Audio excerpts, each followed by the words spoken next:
नमस्ते, मी doctor Deepali. ज्योतिषशास्त्र भाग 9. आज कुंडलीतील स्थानं यामध्ये आपण बघणार आहोत षष्ठ स्थान. षष्ठ स्थानाला रिपुस्थान किंवा संसर्गस्थान, रोग, भय असं म्हणतात. रिपू म्हणजे शत्रू, आपले शत्रू या स्थानावरून आपण बघत असतो. संसर्गस्थान म्हणजे एखाद्या गोष्टीचा, एखाद्या रोगाचा संसर्ग होणं, म्हणून संसर्गस्थान किंवा रोग होणं. भयस्थान, कारण रोग, शत्रू हे सगळं असल्यामुळे हे भीतीचं सुद्धा स्थान आहे आणि म्हणून भयस्थानसुद्धा याला म्हटलं जातं. एखाद्याच्या आयुष्यामध्ये किती शत्रू असू शकतील, म्हणजे ते हितचिंतक हितशत्रू म्हणतो ना आपण, तर तसे असलेले सुद्धा असू शकतात किंवा इतर उघड शत्रू. तर सगळ्या प्रकारचे शत्रू ह्याच्यातून आपण बघतो. त्याच्यानंतर शत्रू म्हणजे आपल्या आरोग्याचा शत्रू, मग रोग हा सुद्धा त्याच्यावरनं बघितला जातो. मातुल सुख म्हणजे आजोळचं सुख कसं असेल, मातुल घराणं म्हणजे आजोळचं घराणं कसं असेल, आजोळची स्थिती कशी असेल. आजोळचं म्हणजे आईकडचं, आईच्या माहेरचं म्हणजे मामाकडचं असं म्हणूयात आपण. म्हणून मग मामा, मावशी हे, किंवा मग आईच्या पाठचं भावंड स्पेसिफिक असेल तर ते, मग तो मामा असेल, मावशी असेल, ह्यांचं जास्त करून आपण त्याच्यावरनं बघत असतो. किंवा एकंदरच आजोळची स्थिती, मामा, मावशी ह्या सगळ्यांचा विचार या स्थानावरनं आपण करत असतो. त्याच्यानंतर एखाद्याला कितपत अपयश मिळेल का यश मिळू शकेल, कर्ज कितपत होईल एखाद्या व्यक्तीला किंवा नाही होणार, किंवा कर्ज काढतो ना आपण लोन प्रोसेस वगैरे, तर त्यावेळेला सुद्धा या स्थानाचा विचार केला जातो की कर्ज मिळेल का नाही. कारण आजकाल लोन करूनच सगळ्या गोष्टी केल्या जातात, एवढं इन्कम तर कोणाचं नसतं कारण. तर त्याचा विचार पण लोन मिळताना याच्या स्थानावरनं आपण करत असतो. एखाद्याची नोकरी कशी असेल किंवा नोकरी मिळेल का नाही, नोकरीत बदल करायचे असतील तर त्यावेळेला सुद्धा तिसऱ्या स्थानाबरोबर ह्या स्थानाचा सुद्धा आपण विचार करत असतो.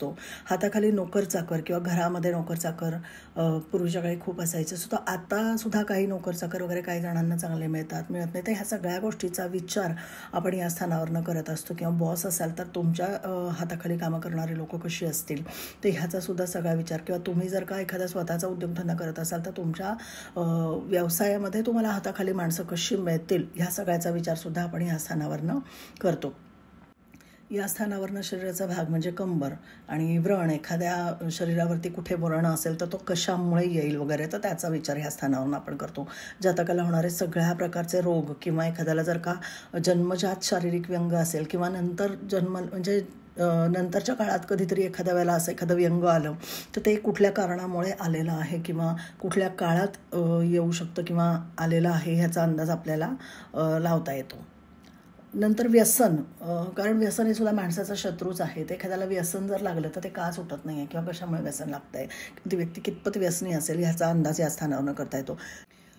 ती व्यक्ती कितपत दुष्कृत्य करत असेल, किंवा एखाद्याने का एखाद्याला सवय असते वाईट वागायची, वाईट कृत्य करायची, तर ते, किंवा चोरांपासून जे काही नुकसान आपलं होतं, एखाद्याच्या घरात बघा चोरी होते किंवा सतत कोणाच्या आता वस्तू चोरीला जातात, पर्स चोरीला जाईल किंवा वॉलेट चोरीला जातं, तर अशा प्रकारे त्याचासुद्धा विचार, चोरापासून होणारं नुकसान हे आपण या स्थानावरनं बघत असतो.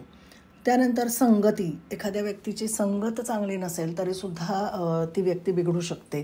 तर मग संगत आणि त्या संगतीचे होणारे परिणामसुद्धा आपण या स्थानावरनं बघतो. एखादी व्यक्ती तिच्यावरती जारणकर्म झाला असेल का, विषप्रयोग झालेला असेल का, किंवा किती त्रास त्या व्यक्तीला होत असेल लाईफमध्ये, तर साधारण अंदाज या स्थानावरनं सुद्धा आपण बघत असतो. एखाद्याच्याकडे कितपत दुभती जनावरं असतील म्हणजे गाई म्हशी वगैरे, तर त्याचासुद्धा आपण ह्याच्यावरनं विचार करतो. किंवा भाडोत्री, की ती व्यक्ती भाड्याच्या घरामध्ये राहील का, किंवा स्वतःचे घरं कितपत असतील तर तिथनं भाडेकरू वगैरे राहतील का आणि चांगल्या प्रकारचं उत्पन्न त्याच्यातून होईल का. किंवा खंडकरी, शेतकरी जे असतात तर ते म्हणजे शेतातून त्यांचं कितपत उत्पन्न निघेल, किंवा शेतजमीन साधारण कशी असेल, कितपत असेल, ह्या सगळ्याचा पण विचार त्याच्यावरनं आपण करू शकतो. का दुसऱ्याच्या शेतात राबावं लागेल हे आलं. त्यानंतर सावत्र आई या स्थानावरनं बघितली जाते. किंवा त्या जातकाची पहिली संतती, तर त्या संततीचं म्हणजे किंवा त्या अपत्याचं म्हणूयात की संपत्ती किती असेल ह्याचा पण विचार आपण या स्थानावरनं साधारण करू शकतो. गुप्त शत्रू एखाद्याचे कसे असतील आणि शत्रूवरती त्या जातकाचा प्रत्येक वेळेला विजय होईल का नाही, म्हणजे शत्रूला मात करेल का नाही, शत्रूचा नाश होईल का नाही, तर हे सुद्धा आपल्याला या स्थानावरनं सांगता येतं. अर्थात तिथे पुन्हा असलेले जे काही ग्रह राशी, त्यांचे होणारे योग, ह्या सगळ्याचा विचार करावा लागतो. फक्त स्थानावरनं काहीही सांगता येत नाही, पण ह्याचा विचार या स्थानावरनं केला जातो. त्यानंतर एखाद्या व्यक्तीचं औदार्य किती असेल, किती दानत असेल, दातृत्व नाही का, की दुसऱ्याला देण्याची वृत्ती, मोठं मन म्हणतो ना आपण, तर तसं. किंवा एखाद्याची शूद्र वृत्ती असेल का, की संकुचित वृत्तीचं म्हणतो ना आपण, की ज्यांना काही दानतच नाही आहे, काही कोणाला द्यायचं मन होत नाही, अशा व्यक्ती. त्याच्यानंतर उलाढाल. एखादी व्यक्ती धंदा व्यवसायामध्ये कितपत उलाढाल करू शकेल, कितपत पुढे जाईल, कितपत यश मिळवेल, तर ह्या सगळ्या गोष्टींचा विचारसुद्धा आपण या स्थानावरनं करतो. व्यवसाय बघताना दशमस्थान बघत असलो तरी त्याला जोडीला षष्ठ स्थानाचा सुद्धा विचार केला जातो. पतीचे किंवा पत्नीचे म्हणजे जोडीदाराचे गुप्त शत्रू सुद्धा, कारण पती पत्नीचं स्थान हे 7वं स्थान येतं, 7मं स्थान, पण तिथून हे मागचं स्थान येतं, त्याच्यामुळे तिथे सुद्धा त्याचे शत्रू बघतो आपण ह्याच्यावरनं, की 7मं स्थानाचं हे व्ययस्थान, मागचं स्थान, म्हणून त्याच्यावरनं जोडीदाराचे गुप्त शत्रूसुद्धा आपण या स्थानावरनं पाहू शकतो. एखाद्या व्यक्तीला लोकविरोध किती होईल, कलह, वाद किंवा एखाद्या व्यक्तीला कैद होणार असेल तर व्ययस्थानाबरोबर म्हणजे 12व्या स्थानाबरोबरच या 6व्या स्थानाचा सुद्धा विचार केला जातो. हे उपचय स्थान आहे, अपोक्लिम स्थान आहे, वायव्य दिशा दाखवतं. त्याच्यानंतर हे दुःख स्थान आहे, अनिष्ट स्थानसुद्धा म्हटलं जातं ह्याला. या भावाचा अंमल कन्या राशीवरती येतो किंवा कन्या राशीचा अंमल या भावावर येतो आणि त्याच्यामुळे कन्या राशीच्या अवयवांप्रमाणे पोटाची आतडी, नाभी ह्यावरती सुद्धा या स्थानाचा विचार केला जातो. कंबर, ओटीपोट, लहान आतडं याचाही विचार केला जातो. त्यामुळे पोटाचे विकार स्पेशली इथे जर कन्या रास असेल तर त्या जातकांना सहसा होतात पाण्यामुळे वगैरे.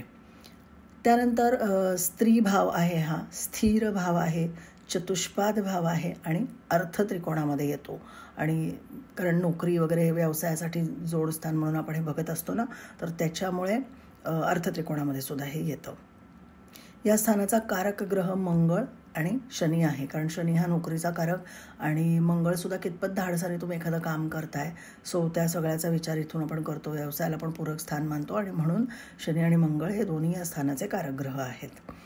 स्थानांची आणखी अशीच माहिती बघूयात पुन्हा पुढच्या भागामध्ये. थँक्यू.